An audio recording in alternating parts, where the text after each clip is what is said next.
Good morning. Before I begin, I want to thank the Rhode Island State Police and especially Colonel Sempico for hosting this memorial service today.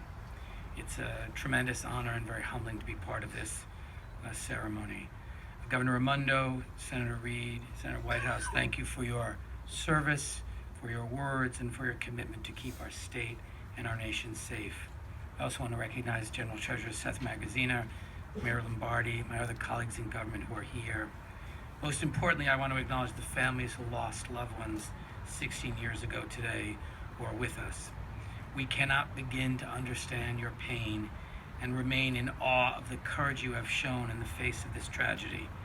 And I want you to know today that our state and our country will never forget your loss.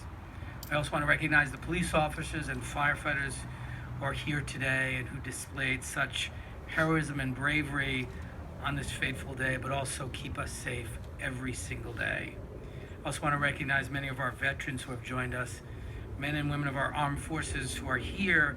As Americans, we are fortunate to live in a free and safe society because of the valiant efforts, brave actions, and extraordinary sacrifices of the men and women who have served and are currently serving in our armed forces. 16 years ago today, our country and the defining values that we share as Americans came under attack. We lost our sons and daughters, brothers and sisters, moms and dads. It was one of the darkest days in our history, but it also revealed the extraordinary strength of our country. Over the following months and years, the brave men and women of our armed forces took action to find those responsible for these crimes, bring them to justice, and prevent anyone from ever wreaking this kind of destruction on our nation ever again.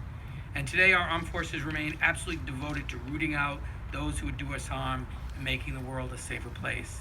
As President Kennedy once said, the United States will pay any price, bear any burden, meet any hardship, support any friend, oppose any foe to assure the survival and the success of liberty.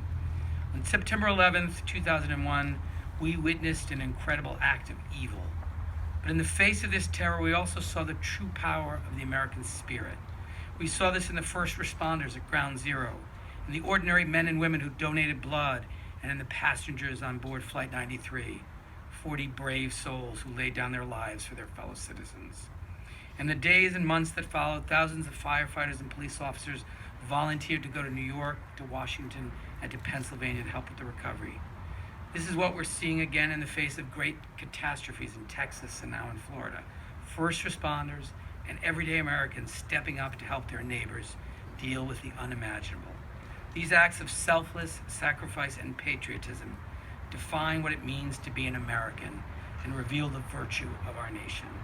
When our country is united, there is nothing that we can't do, nothing that will stand in our way. Thank you all for being here on this important observance. God bless you, and may God continue to bless the United States of America.